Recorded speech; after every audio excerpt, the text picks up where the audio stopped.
Netflix हर हफ्ते बहुत सारी सीरीज़ रिलीज़ करती है, लेकिन बहुत सारी ऐसी सीरीज़ होती हैं जिन्हें हिंदी में डब्ड नहीं किया जाता है और उन सीरीज़ को हम पूरी तरह से इग्नोर कर देते हैं। जी हाँ दोस्तों, आज मैं जिस सीरीज़ के बारे में बात करने जा रहा हूँ, इस सीरीज़ के साथ भी ऐसी ही दुर्घटना घट चुकी है।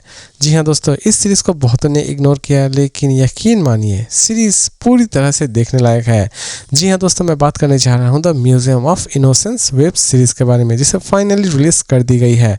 इसके टोटल 9 एपिसोड रिलीज़ किए गए हैं और हर एक एपिसोड की टाइमिंग की अगर बात करें तो इसमें आपको कुछ एपिसोड्स 33 मिनट के दिखने वाले होंगे, कुछ एपिसोड्स 45 मिनट के और कुछ एपिसोड लगभग 1 घंटे के ऊपर के भी दिखने वाले होंगे। दोस्तों, हर एक एपिसोड इस सीरीज़ में अलग अलग टाइम पर ख़त्म होने वाली होगी, इसीलिए इस सीरीज़ की हर एक एपिसोड की टाइमिंग एग्जैक्ट बोलना बहुत ही ज़्यादा मुश्किल है। इसमें आपको न्यूडिटी और सेक्सुअल चीज़ें नज़र आने वाली होगी, इसीलिए आप इसे किसके साथ देखेंगे और नहीं देखेंगे ये भी आप पूरी तरह से आप ही डिसाइड कर लीजिए। इसे फिलहाल अभी तक हिंदी में डब्ड नहीं की गई है।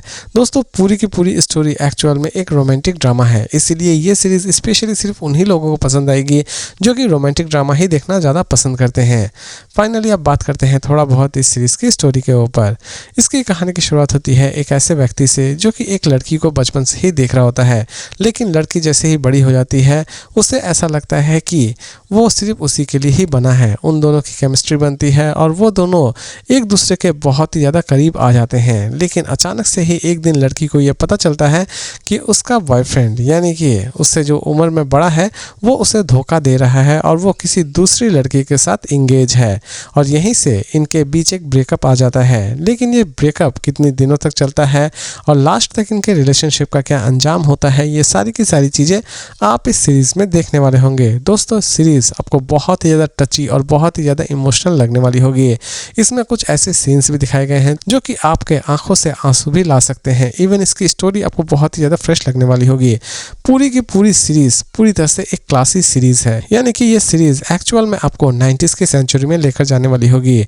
पूरी की पूरी सीरीज़ आपको 90s की ही याद दिलाने वाली होगी। दोस्तों, अगर आप 90s की कोई हॉलीवुड मूवी या सीरीज़ देख रहे होते हैं तो जैसे 90s में आपने देखी थी वही सारी चीज़ें आप इस सीरीज़ में भी देखने वाले होंगे। दोस्तों, सीरीज़ पूरी तरह से आपके लिए एक पैसा वसूल सीरीज़ है, लेकिन ये सीरीज़ उनके लिए बिल्कुल भी नहीं है जो कि एक्शन थ्रिलर ड्रामा ही ज़्यादा पसंद करते हैं, क्योंकि इसमें आप सिर्फ और सिर्फ रोमांस वाली चीज़ें ही देखने वाले होंगे और हल्की फुल्की इमोशनल चीज़ें देखने वाले होंगे। तो दोस्तों, ये सीरीज़ तो रही मेरे लिए काफ़ी हद तक अच्छी और मेरी तरफ से इसकी रेटिंग होगी 5 में 3.2 स्टार। लेकिन दोस्तों, अगर आप सोच रहे हैं कि इसे हम देखें या ना देखें, दोस्तों इसे देखना ना देखना पूरी तरह से आपके ऊपर डिपेंड करता है। लेकिन अगर आप कोई अच्छी सी रोमांटिक सीरीज़ देखना चाहते हैं नेटफ्लिक्स पर, तो ये सीरीज़ आपका पैसा पूरी तरह से वसूल करने वाली होगी। दोस्तों, इसी तरह के इंटरेस्टिंग और सिंपल रिव्यूज़ के साथ फिर मिलते हैं एक नई वीडियो में।